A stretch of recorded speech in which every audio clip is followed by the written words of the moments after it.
Adam Gray, CFA, is a struggling independent money manager with limited clients. Okay, one of his clients, Stephen Pension Fund, is dissatisfied with Gray's performance and has told him that in case the performance doesn't improve, they will switch funds to new money manager. Okay, majority of revenues of Gray comes from fund, and he is not in a position to lose them. To show them improved performance, he allocates profitable transaction to fund and unprofitable transaction to remaining clients. Is it fair or unfair? It is highly unfair. It is highly unfair that what you are doing is you are allocating profitable trades to a client you want to own, and you are disallocating unprofitable trades, or you are allocating unprofitable trades to other clients, and you are a discretionary portfolio manager. So this is something which is very much not allowed, and Gray is definitely in violation.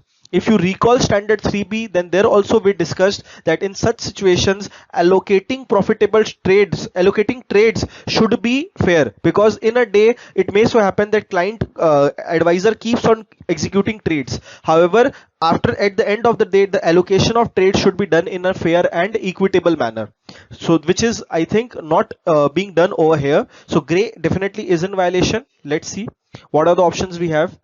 Gray has not violated standard 3B, as it is manager's discretion as to how he allocates transaction. No, it is not.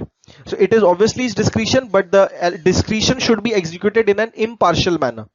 Has violated standard 3B as he doesn't follow transaction allocation process in a fair manner. B is correct. Not violated standard 3B as fund is his largest client and hence he owes higher loyalty towards them. There is no concept of higher loyalty and lower loyalty. Loyalty should be equal to all the clients. So option B is correct option. You can read the rationale as well, which is there. Okay. So it's whatever we have discussed, the same thing is mentioned over here. So I think there's nothing new.